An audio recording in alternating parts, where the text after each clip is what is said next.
members of the business community, and other public and private sector partners, members of the clergy, family and friends. First of all,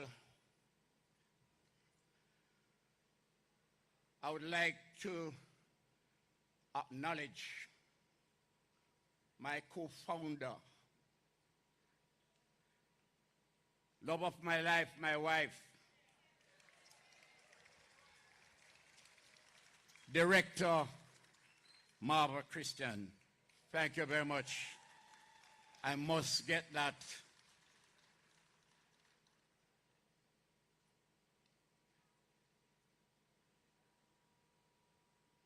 The song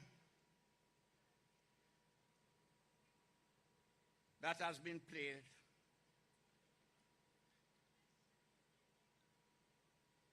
Gratitude is a must.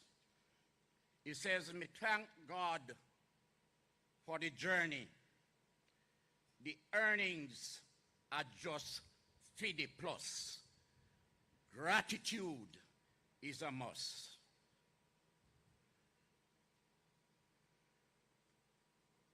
Yes, I am 80 today. I got up this morning and I walked with my group, the Captain Glenn group, which Lana mentioned before.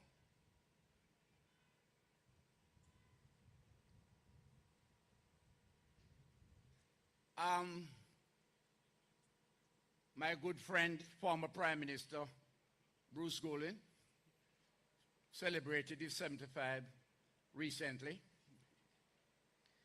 I don't think you'll be able to catch me, Bruce. I walk past his home every morning, and I'm trying to wake him up to join me. I'm not the only one celebrating birthday to this day. Today, I would like to acknowledge Vivian Walker, our head of customer service and chief pharmacist.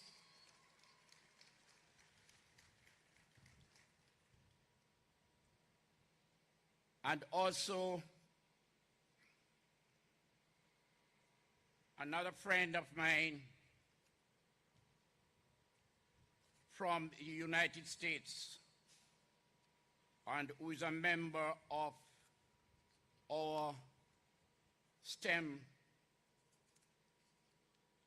program, Marlon Lindsay, is also journeyed, and I want to thank you, Marlon.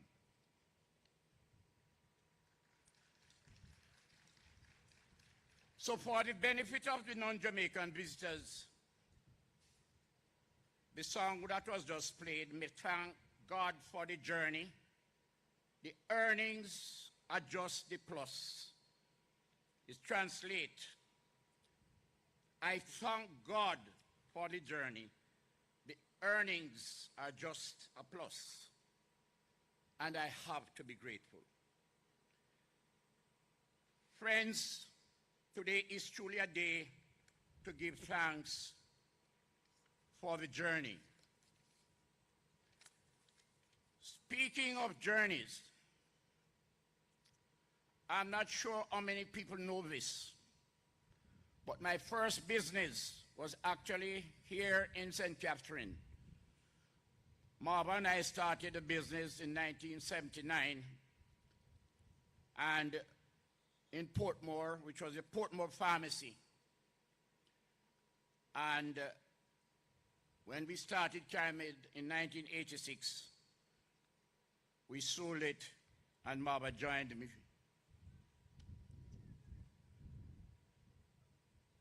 Cari-Med celebrated 36 years of existence on the 7th of October. We could call it a family company with a corporate structure, with a board and our board of directors who have been named. Our board is now 18 years old. Our CEO, Dennis, narrated that Cari-Med Group has grown in phases. Over the years, we have been careful to stay in our lane and adopted an approach as needed approach. I like to tell people that stay in my lane because when you run out of your lane, you'll get disqualified. This way we have ensured that the structure is not bigger than the business and the business is not bigger than the structure. So today, as we officially open this distribution center, I say gratitude is a must because it is an indication of our customers, consumer business, how it has grown over the years. In fact, we broke ground in 2019, and what you're looking at is the phase one, which was projected to be occupied by November 2020. But due to COVID and other setbacks, we were not able to move in to the facility before October 2022. As Dennis mentioned, over the past couple of years, we have experienced rapid growth. And phase two, which I just mentioned, will begin as early as April. I learned the principles of buying and selling. You look at the video early on from my mother, who used to sell and take me to Sentence Bay and Coronation Market. But the focus was not just on material issues. My parents also passed on to me their spiritual and moral values. I was properly socialized in the privileged Baptist church up in Clarendon. My good friend John Jr. would say, it's not a place you go, it's not a place you, it's not a place you go, it's a place you come from.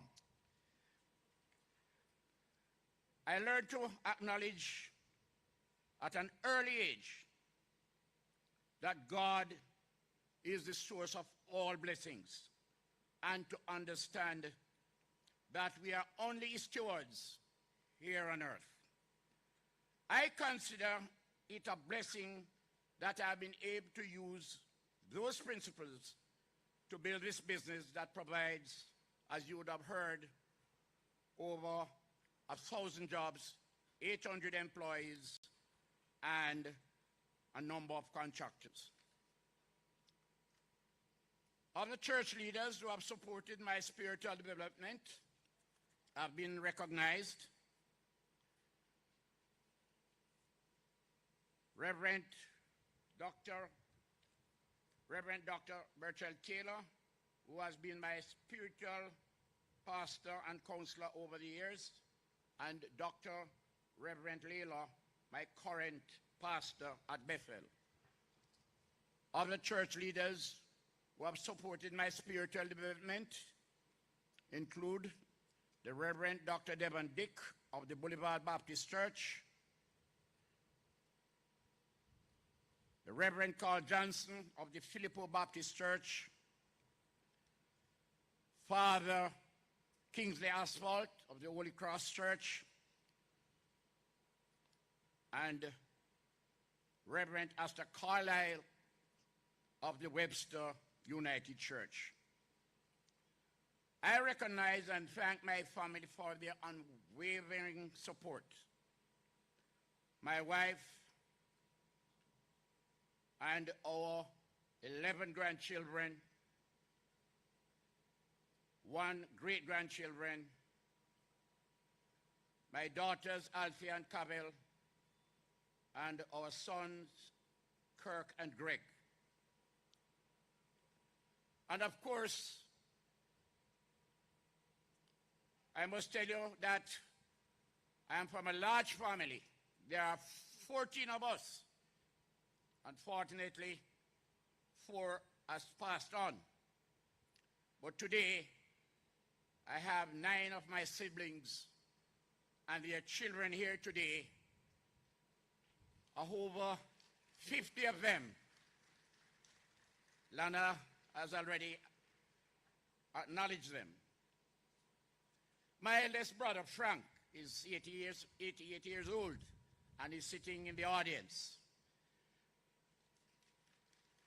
And of course, my other 2 sisters, Hilda and Millie. Women do not like you to call their age, but they are older than me.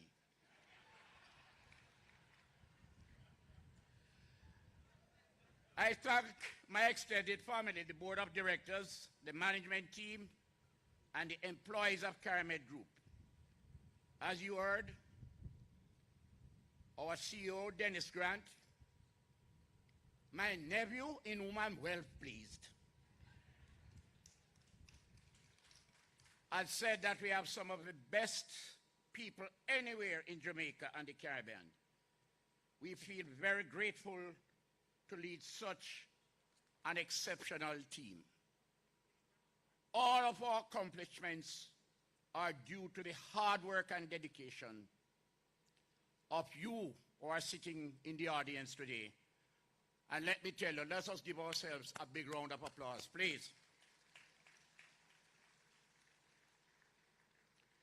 In life, we must never forget where we started, because without a good start, you can't have a proper finish. And so I wish to pay special tribute to those employees who joined me in the early days. As I said, the company started on the 7th of October, 1986. Walking into that building on that Monday morning was only 3 of us.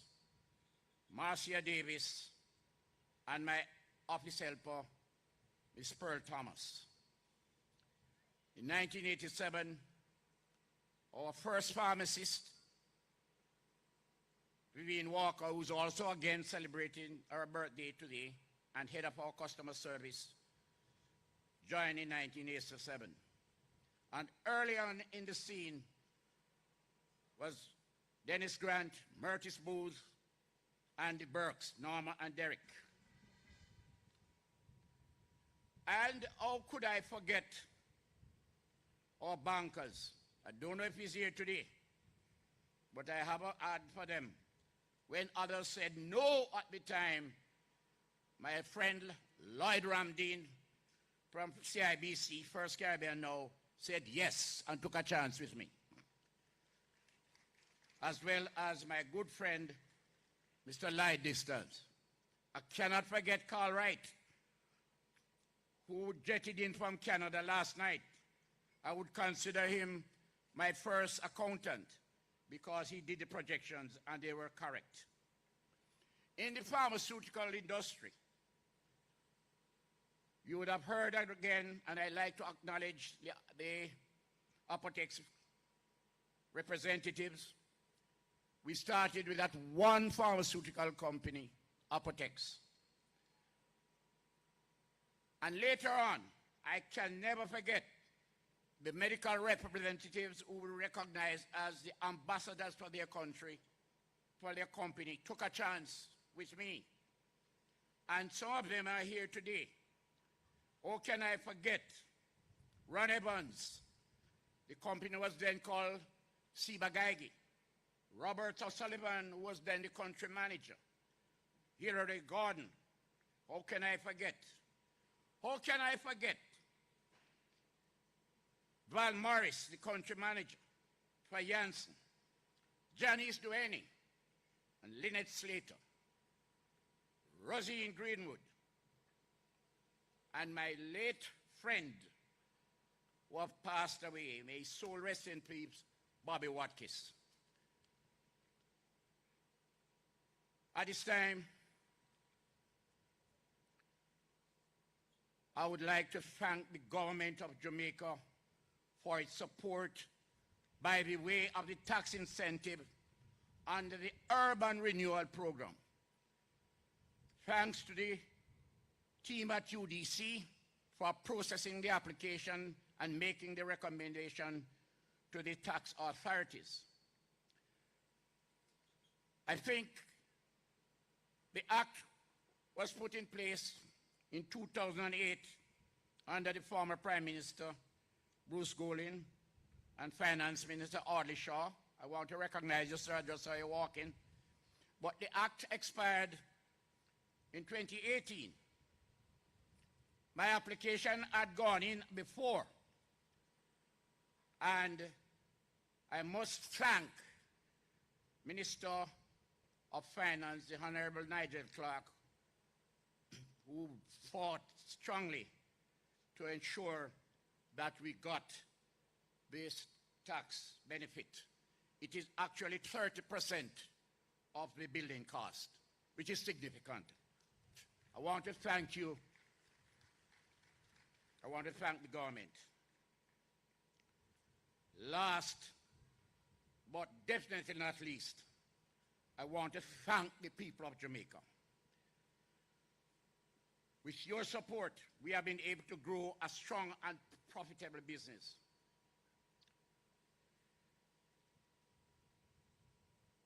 I love Jamaica, as a Trini would say, boy.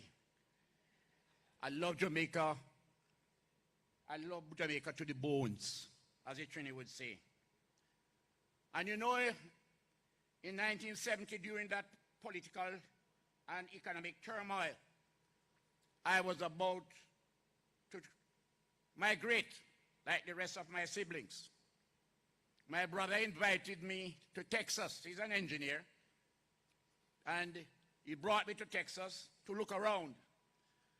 But poor me, with my little teacher's diploma, the only thing I could probably get is security guard, and I don't think I would look so well in the uniform. So I didn't go back.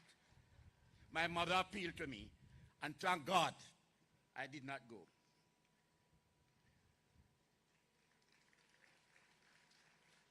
Early on, you saw in the video 2 infant schools which was built in Clarendon and in Union Garden. We believe in giving back, and we intend to make our presence felt in the community. We want to partner with our senior partner across the fence, Grace Kennedy, right, to continue to give attention to early childhood education.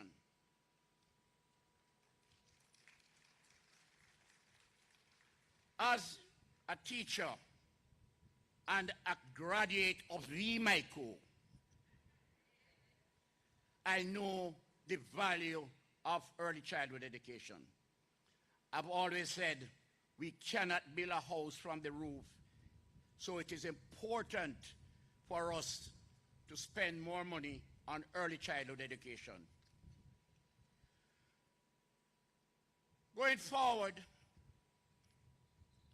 one would ask me, Glenn, what next for Cari-Med? I've always said I normally stay very hungry. I'm always a hungry businessman. And you know, when you're hungry, you're always looking. And so we will continue to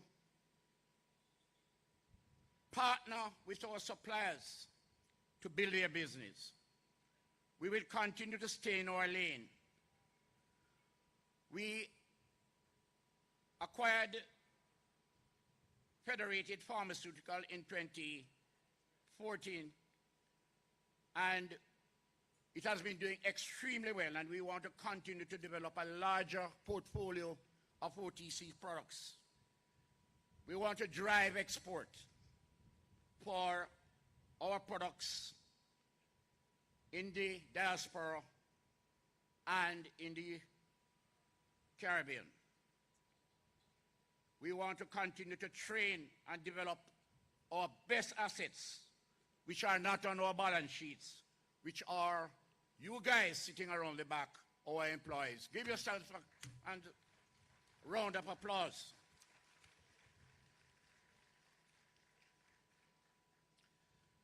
I've always said we cannot win without people. And in Cari-Med Group, we have always focused on employees' development. As a matter of fact, we used to boast that our attrition rate was less than 2%. It is climbing. And it is climbing because of mass resignation due to migration, many to the United States, and more so in Canada. We're having a challenge filling positions. We have a challenge finishing positions as in manufacturing, maintenance technicians, packaging operators, manufacturing operators, and quality assurance people. This situation is similar in the health services. Shortage of nurses, pharmacists, medical technologists, biomedical engineers. And why? In 2019, Dr. Ashburn Pinnock, the president of the Micro College, spoke to me about STEM education, which was conceptualized early by Dr. Claude Pucker. At the time, they visioned building a STEM center. He gave me some statistics. He said, of the 40,000 secondary school students who sit the CSEC exam each year, 85% of them don't sit even one science subject. For those students who excel in maths and sciences, we are likely to lose about 80% of them to migration. He also told me that there is a fall in the number of students coming into the micro and other tertiary institutions, probably less than 10%. But there's a fall. And what about the teachers? He said that less than 15% of the math and science teachers currently in the secondary system are, only 15% of them are qualified to teach the subject matter. He said that 70% of our qualified teachers are likely to migrate. And I said these statistics are these statistics are sobering. The low levels of tertiary enrollment are very worrying because of the implication for social stability. Lower rates going into tertiary means lower rate productivity, means more crime. Ladies and gentlemen, our economy is once again on the growth path. All our economic indicators are positive. The PM recently announced that 8,000 hotel rooms or thereabout are likely to be constructed this year. But he pointed out the dilemma that we are facing the possibility of importing skilled workers, possibly from the Dominican Republic, China, and Mexico. All the other industries are facing similar challenges. Bearing in mind the challenges we are facing, this is where I would like right now to make a plug for STEM education in the schools by partnering with government through the Ministry of Education and the Education Transformation Oversight Committee, which is called ETOC, to build a national STEM center.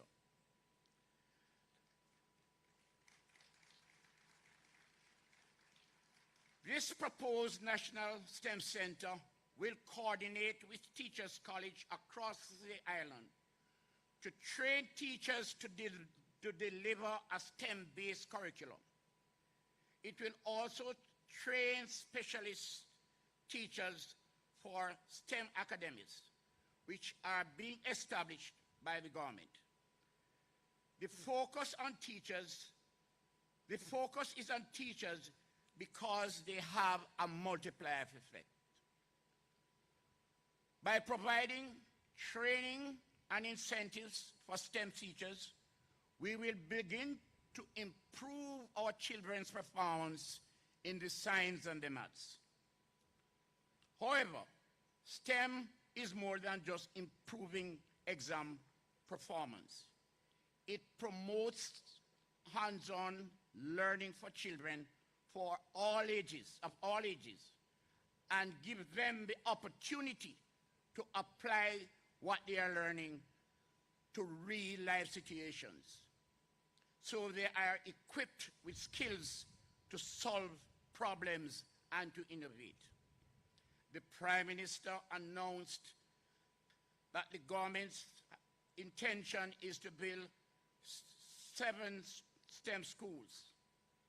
And recently, listen to this one, recently he broke ground down beholding to mark the spot for a STEM school. Down the bowling is just about 500 yards from here. However, government cannot do it alone.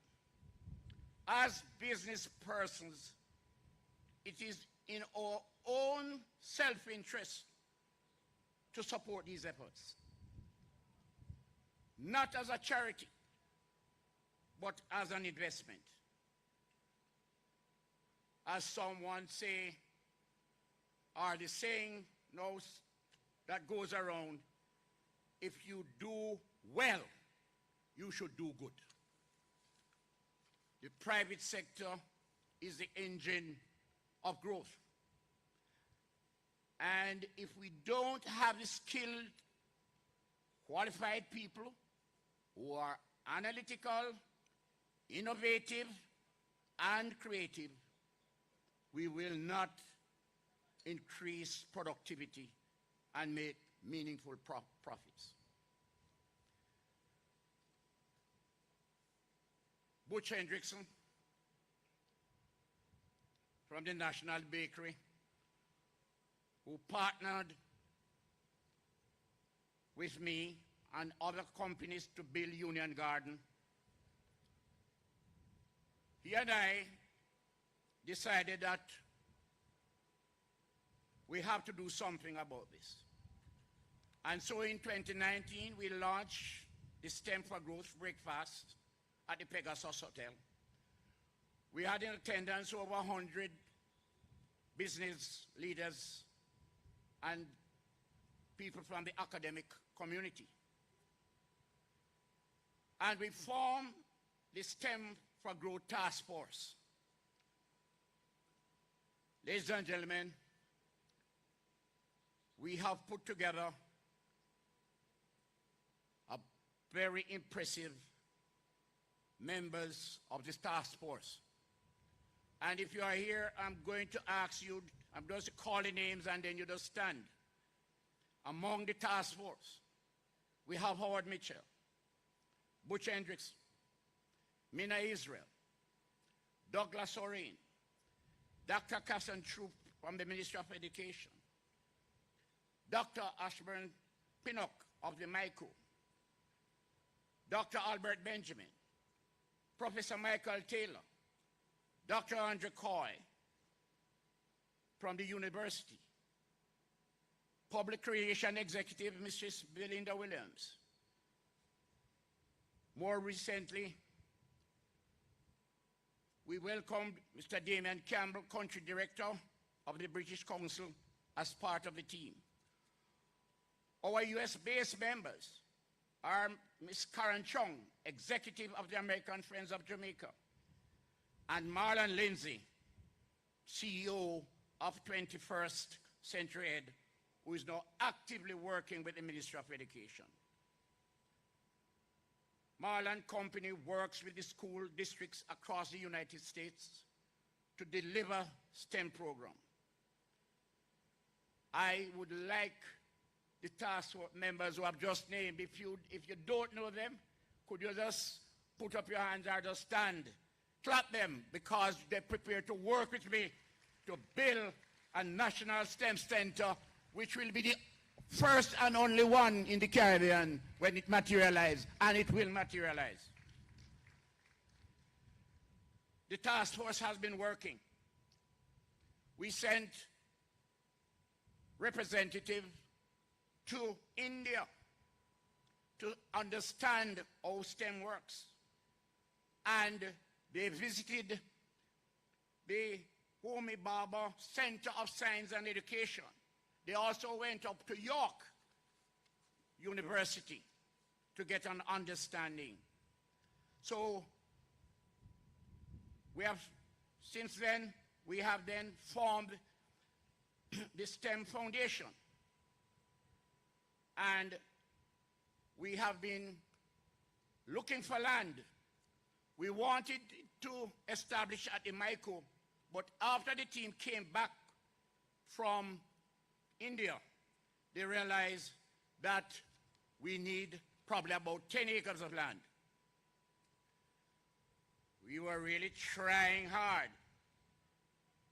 to get that 10 acres of land across from the MICO, which is the Water Commission. We have been talking to PM, but you know, he's a big thinker, and I think he's want to reserve some of that spot for the government overall. However, he said, Glenn, wherever you find the land, any other government land, we will support it. Prime Minister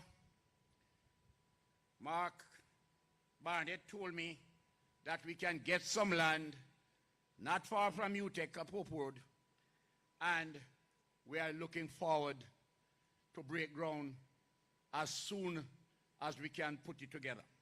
So we want to make this a reality, but we can't make it without getting the land. The foundation will be looking for approximately 45 million to 45 million US to build this STEM center. That will involve equipment. You know, one of the things that my team that went to India came back and said that for STEM to work, you must have the private sector involved. I want to, again, big up my friend Butch Hendrickson, because he has, the University of the West Indies, under Professor Michael Taylor, has started what we call the Boost program. And my friend Butch, through the National Baking Company Foundation, has pledged $170 million. That money is to give scholarships to students who want to go back into the classroom and teach. And Butch has told me that he wants to repeat that about every 2 to 3 years. Because to hold the teachers in the classroom, you'll have to give them,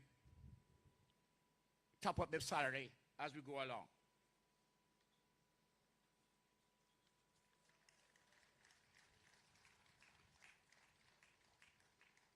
In closing,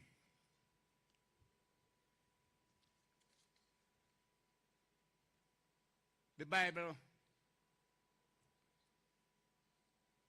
quote, and I have the clergy here, I don't know if I'm right, but Luke 12, verse 48 in the NIV edition. Bible tells us, to whom much is given, much is expected. And to whom much more is given, much more is expected. Today, I want to join Butch and my wife Marva and I, and this is not from the Cari-Med Foundation at all, because the company will continue to host. And at this time, I would like to invite Marva up here because we want to make a pledge towards the capital construction of the National Health Center of $1 million US. I invite Miss Lorraine Jones, who is the executive director, and Dr. Ashburn Pinnock from the MICO to receive this pledge.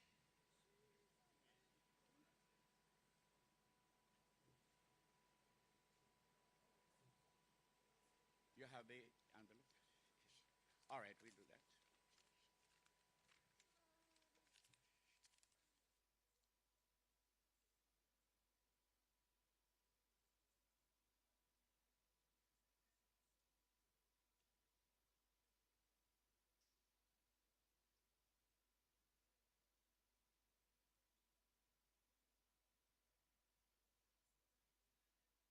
Oh, yeah, but sorry, I understand we have the real pledge.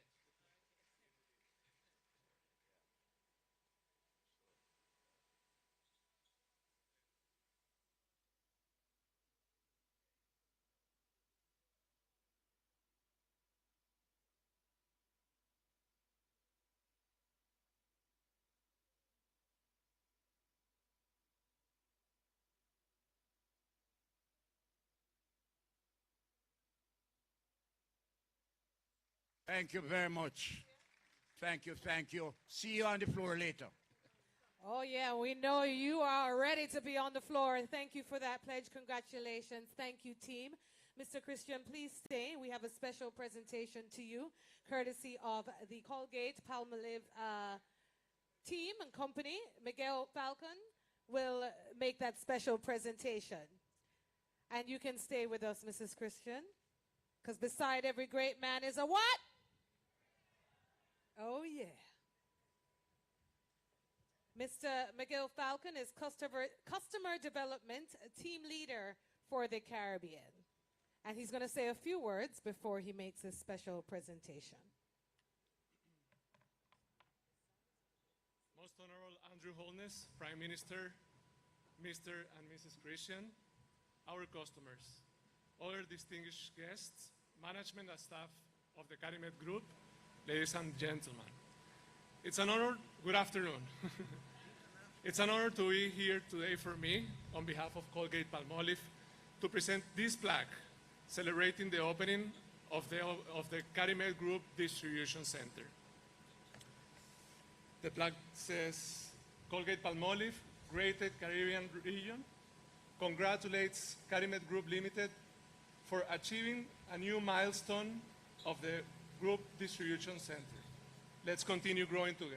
Thank you. Thank you. Thank you.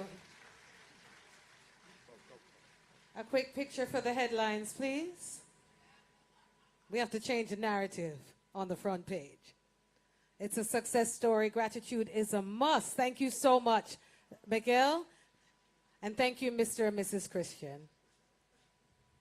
Ladies and gentlemen, as they lead the stage, we now prepare for another one of our great leaders, our Prime Minister, the Most Honorable Andrew Holness, will now deliver the keynote address. Do you want a song to come up, sir? I don't think you can take on Mr. Christian.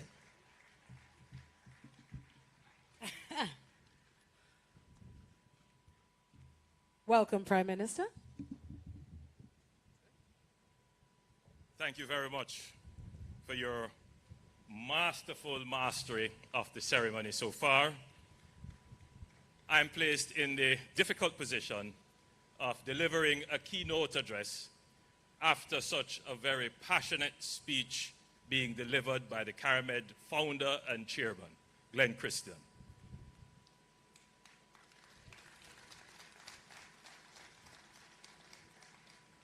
But as you all see, I'm standing in front of a band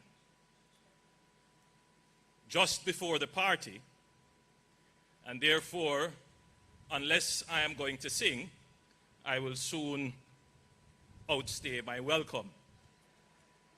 So I will be brief. And if I am not, please raise your hands to indicate so. I see some hands already raised.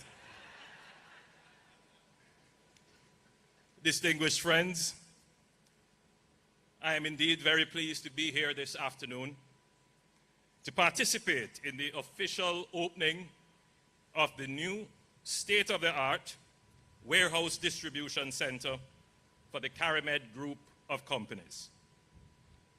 This new 258,000 square feet distribution center located in Bernard Lodge in the parish of St. Catherine was constructed at a cost of over 6 billion Jamaican dollars.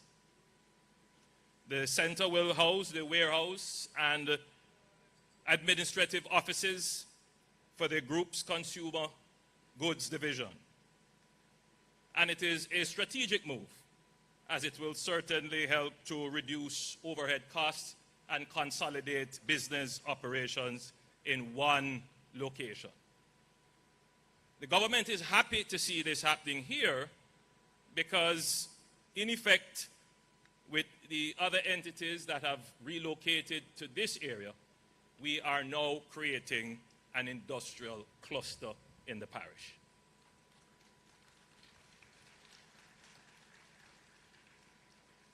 It is obvious that the construction represents a part of Cari-Med's strategy for growth and expansion.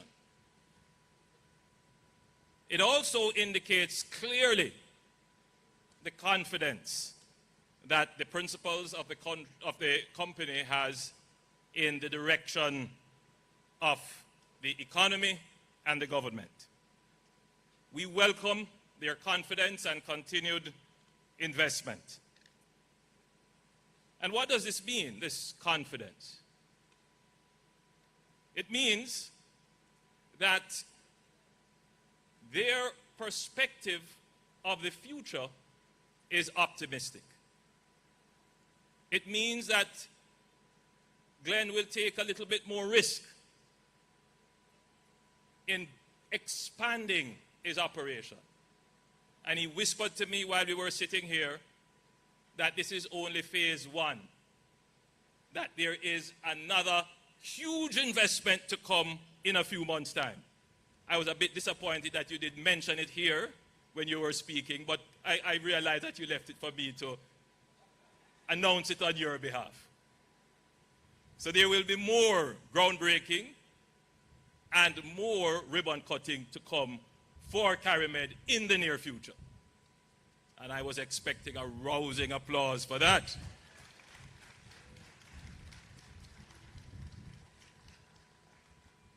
Their confidence is not misplaced. As Glenn had said earlier, we are now on the growth path. Our economy grew by 5.9% in the third quarter of this financial year. And this is significant because we are now returning to growth immediately after the COVID pandemic. We would now have recorded 6 consecutive quarters of growth. Our unemployment rate is 6%, the lowest it has ever been in our independent history. Indeed, in the history of Jamaica.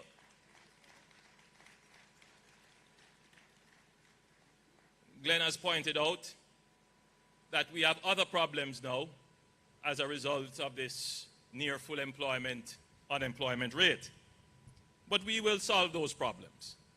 And I will speak later in a couple of minutes about Glenn's plan to assist in the development of our human resources so that we can meet the growing demand for labor, particularly skilled labor. But you may be interested to know as well that our net international reserves now stand at $3.98 billion. This is 27% higher than the pre-COVID period. So, entrepreneurs like Glenn are correct to be optimistic. They are correct to take risks with investments, and the banks are correct to lend and support our entrepreneurs in making these kinds of investment. And there's one good reason as well. Gregory pointed out to me that this investment in this location is employing 60% of its labor force from the community.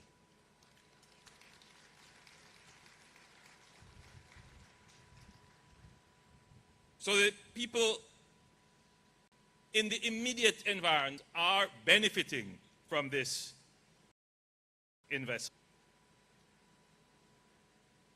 I'm here today, obviously, as Prime Minister, but less obvious as the Minister of Economic Growth and Job Creation. Two areas of great success in the country.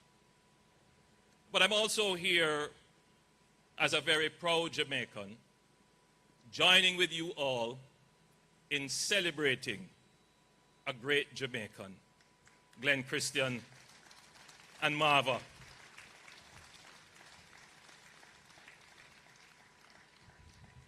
We don't come from a social ethic that supports entrepreneurs, that sees them for the heroic work that they do in creating jobs, in innovating, in building the economy.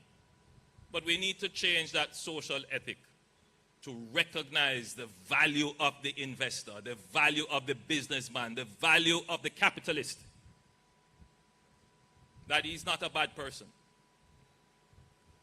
And to demonstrate that he's a good person, someone that is working in your favor, he's socializing his profits. I want you to just reflect on what Glenn has done.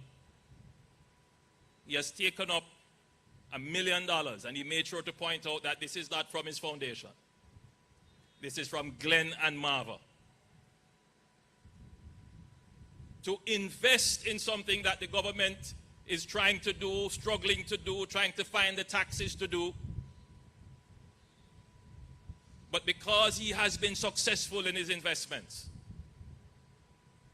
and he understands where he was coming from and the struggles that he went through,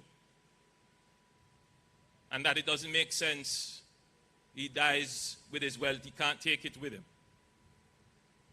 But what will remain after him is his good name and his good contribution and the people that he has helped to build.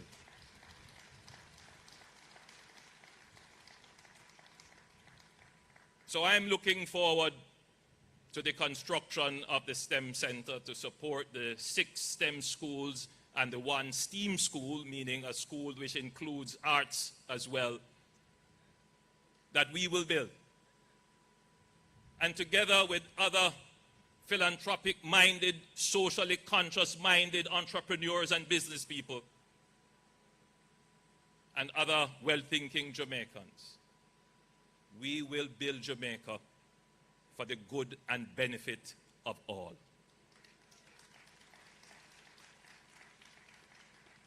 So Glenn, I will support you when we find the land for you. And I like that you have indicated that we have found some land somewhere. We just need to go through the process. And you will hear this word process very often in government these days, because that is the only way to avoid the criticisms of my good friend, opposite, Fitz-Jackson. No criticism would be successful today if it's because we have gone through the process.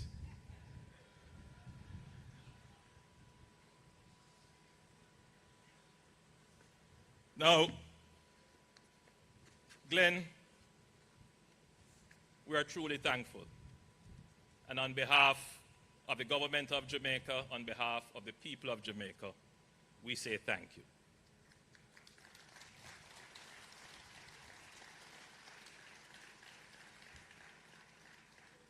Just 2 more minutes. My good friend the mayor, sir, I will have my assistant set an appointment for you. And the matters that are of concern to you, we can address them. But I should let you know that I was born in Spanish Town, in the Spanish Town Hospital. And I grew up and went to school in Spanish Town. So I'm very knowledgeable about Spanish Town and St. Catherine. But I'm not wedded to keep things as they are. I am not a status quo person. I am the man who look at things and say, why not? We were not the one who started the ball rolling for separating Portmore from St. Catherine. That started when your administration created Portmore as a municipality. The process continues. I wish to also point out, because you made a very profound point about how Spanish Town and St. Catherine shifted from being an emerging industrial cluster. You pointed about Berwick Battery, the factory that was there.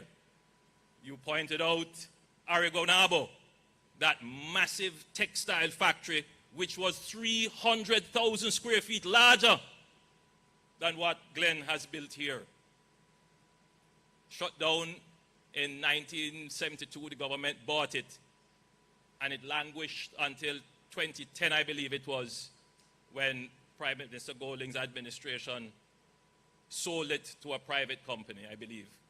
And then finally, I believe it was 2 years ago, another private company took it over and is now trying to resuscitate it as a BPO center. I use that factory as an example. When your economy is not doing well, your businesses will not flourish. You made a point, Mayor, that the government must extend or continue the tax incentive which created this investment. There is no question that the tax incentive was an important part of the investment decision by Glenn to establish this wonderful facility. But the tax incentive is not only applicable here. The tax incentives are applicable in designated areas of Kingston, for which very few takers have come forward. There is a reason why the tax incentives are not put in place permanent. They are usually with a sunset clause. And that is to hasten the investment decision, to get people to make the decision within a development horizon. yes, the government will consider it. But the government is very seized of the fact that investments are not only made on tax breaks. Investors have to consider, is there trained labor to execute the functions of the business? Is the environment safe and secure? Is there an ecosystem to support the investment? In other words, is there an industrial cluster that provides all the supporting services in the area? What is the fiscal and macroeconomic policies of the government? Is the investing environment stable? So yes, we will consider, but our intention is to make the investment environment such that investors are not only investing based upon a tax break. Our intention is to make our economy such that our taxes are low all across all sectors in all areas and low comparative to our competitors. That our public bureaucracy is efficient, so your permitting is quick.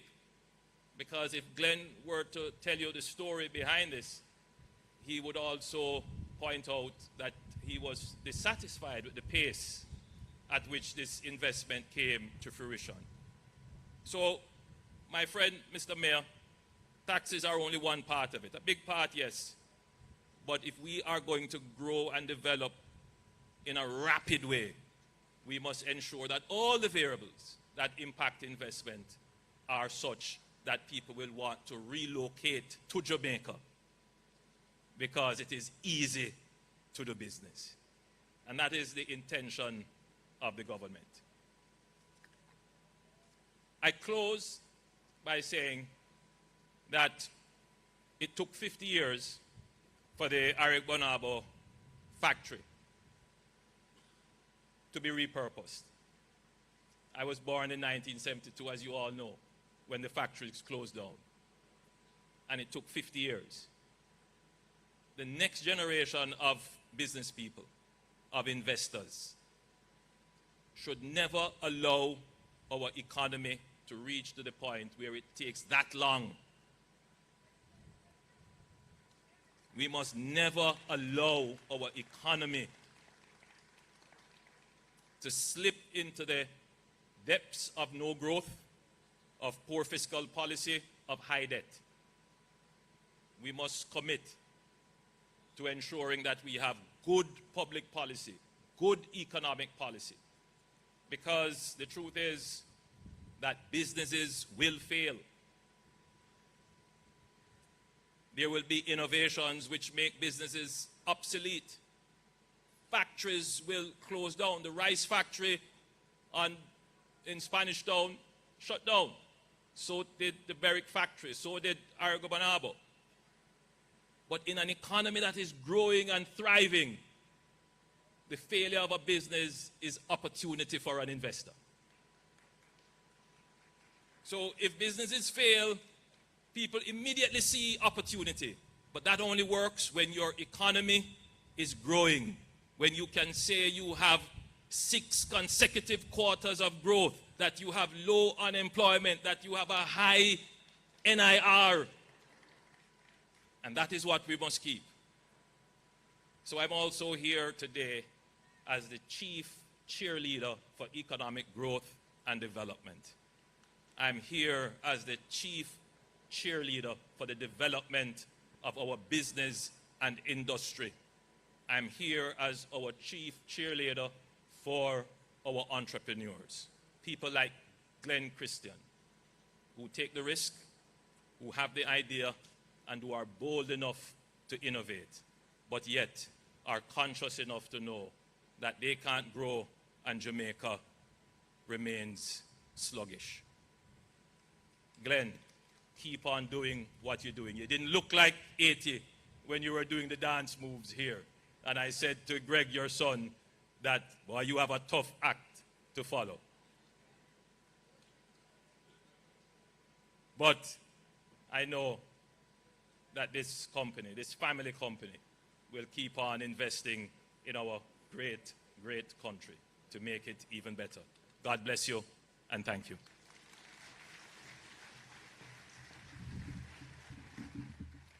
Thank you, Prime Minister, the Honorable, Most Honorable Andrew Holness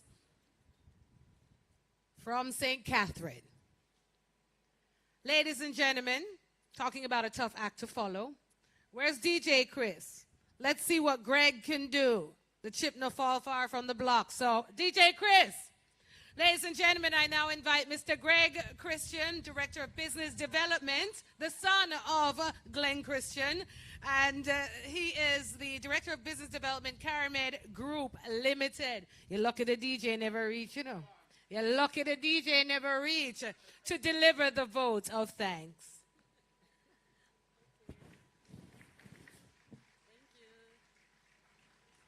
Thank you, Empress. They're trying to set me up, it never worked.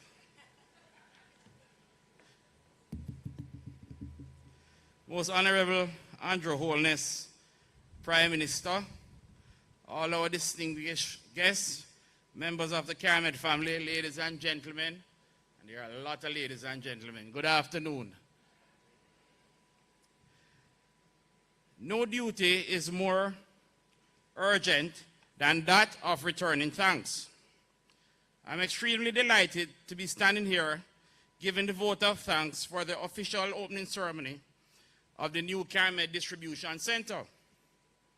There is so much to be thankful for, as we are a truly blessed organization.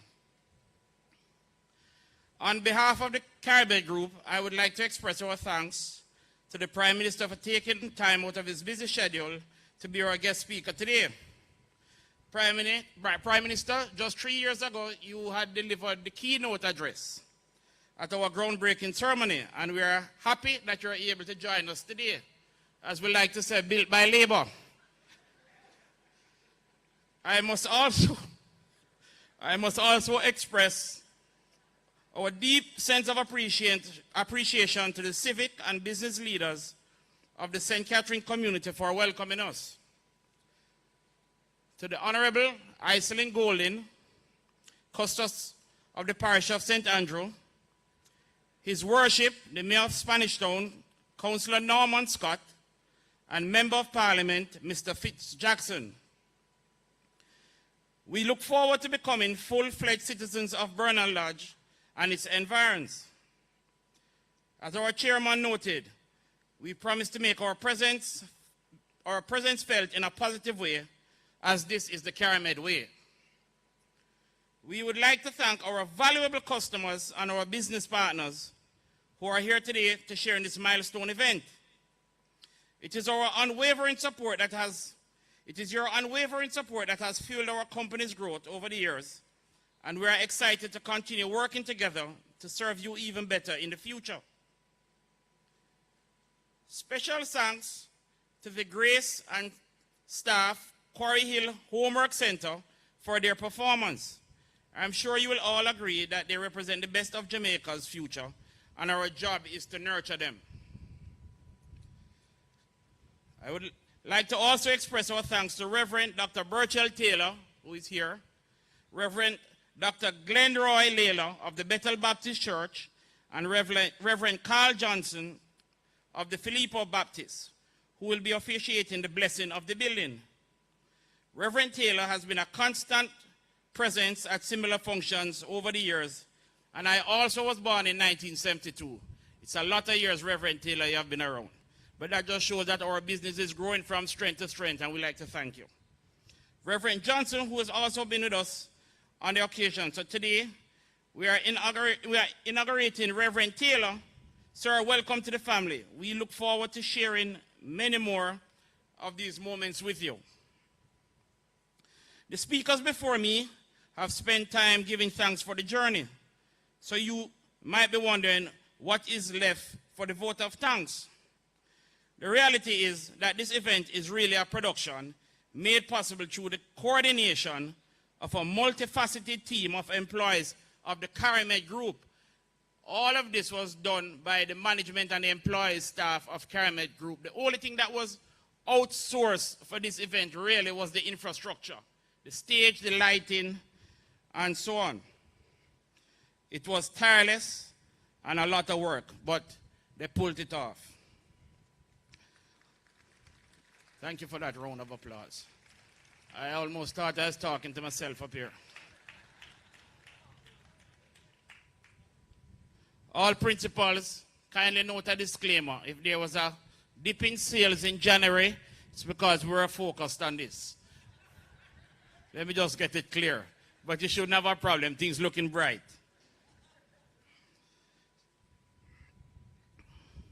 Well, I could easily say, after we see what has been done here, we could easily start another business unit. So Starlight, be careful. You could have competition. So let's keep the level of production high, because once we see an opportunity, we're going for it.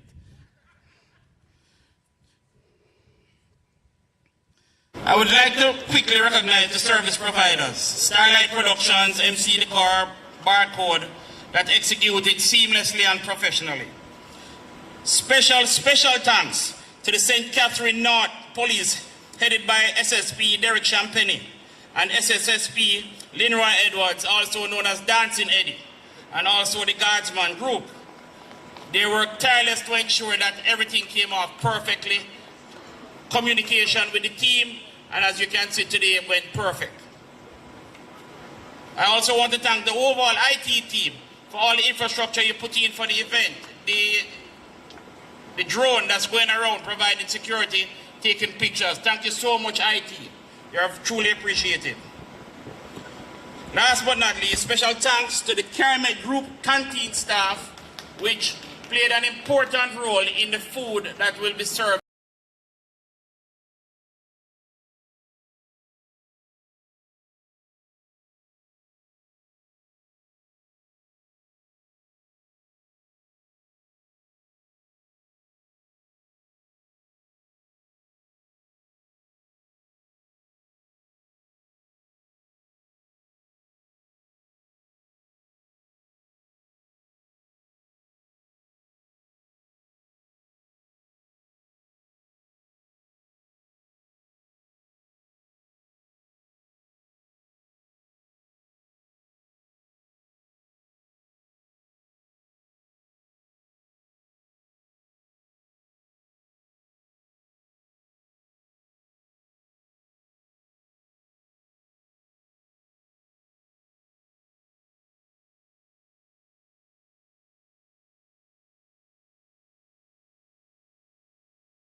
Your seat back?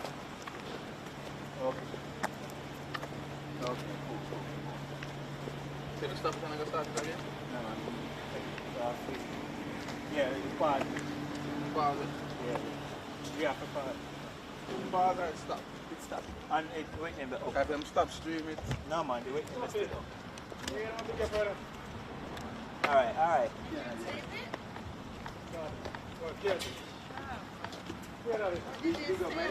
The man say yeah, the worst thing they ever work. They work Monday. You can't see it. New management get fired chief. Don't it 1 week. 2 weeks. 2 weeks. And it do. And it done.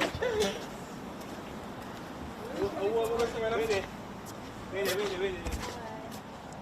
When I have next week. The nana step. Oh no. Am I talking, right? No, I'm not talk. Team Let's not cut talk. the ribbon. Oh, they're not going to speak again? No, not at all. Let's I mean, cut they the had, ribbon they and had, then they had build set the up plaque. for it. But Alright, let's see. Just Did they do the prior power on there? Yeah, they're doing it right. 3 pastas were there. Oh. you can come. You type pants fast. You know what? You have audio. You have audio cable for it. No talking, not going on, my You sure? No.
This the wire?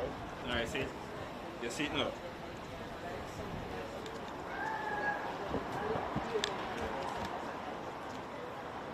So they're supposed to be just cutting see? it. So just give me a nice follow.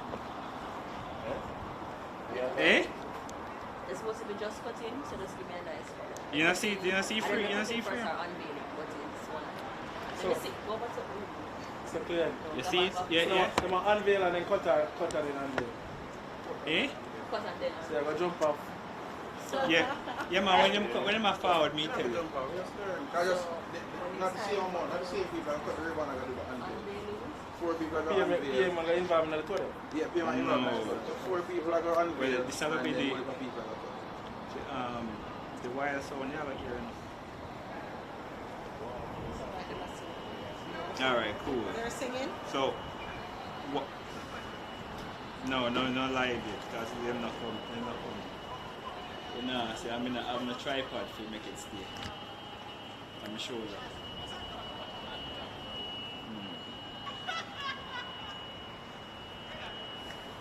Yeah, I'll go look for what this time. We are never back on the side front. For them to listen.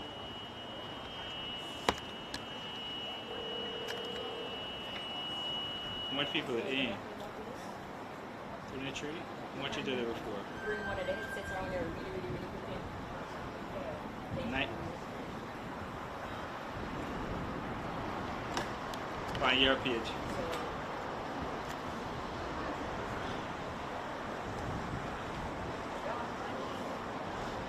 Okay.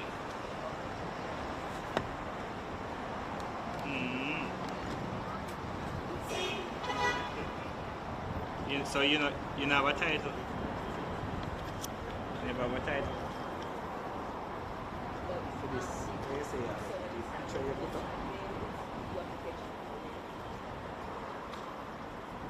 Possible, you could say you can use the let me say, you know, I'm sure you still frame the program. That you see, that's the something. Yeah, I say, the picture of myself, put it in the thing and carry that before, other than. But that's why I take the picture and send it on to you. Yeah, what's up? Can't think for you and myself in a basket.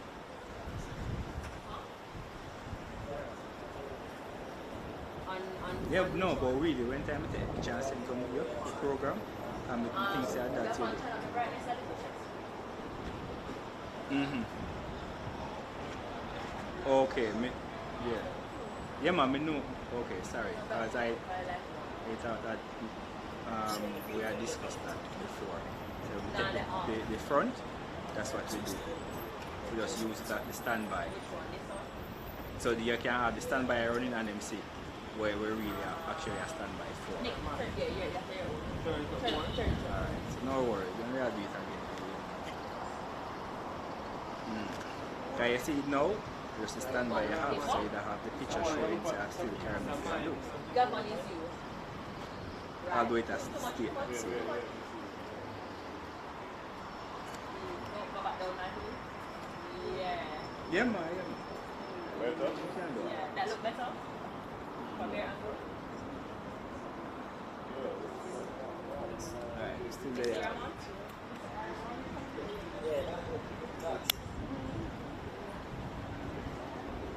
No, battery.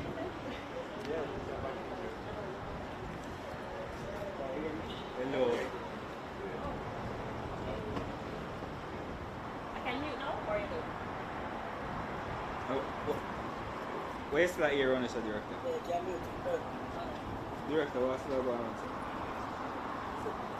Let's start that. Singing, singing like a Sure, I hear you. They were doing that thing. I hear you. Yeah, I did.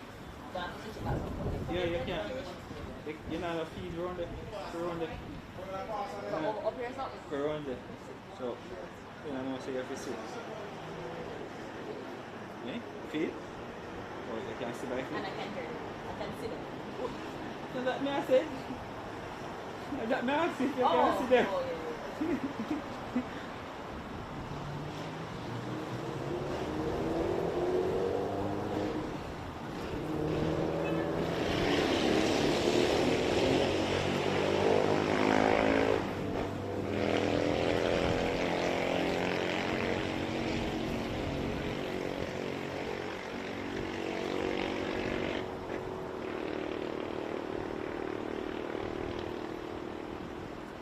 Yeah, we're still awake, yeah? We're still up? We're still up, right? Remember say about China? I don't know. I didn't, to be honest, when I was just always use 5 and 6. So I guess it's just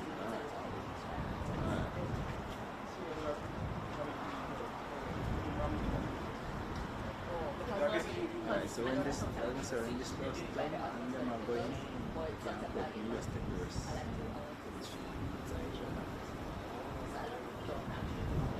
Yeah, Peter? So when we cut your son and we're done here, so we're now live inside. Just take shots. So me first.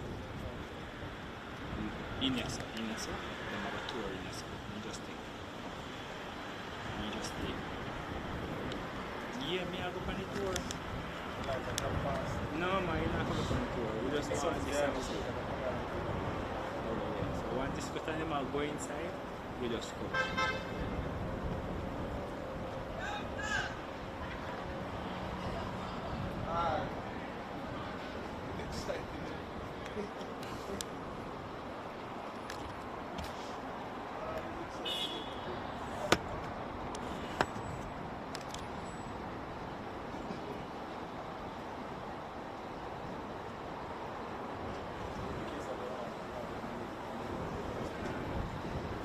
Well, they're taking, I know that they're taking, yeah, they're taking, you know, some payments they're taking. But it's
You know, everybody think that you are going to go, and that everybody was there saying, are you are going to go?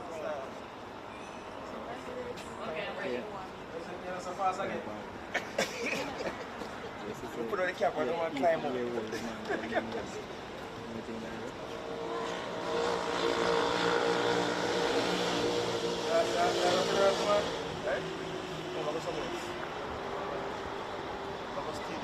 When she see the man a scam, I say, yeah. Bella, when she see the man start move, she say, yeah. I don't have a problem, man.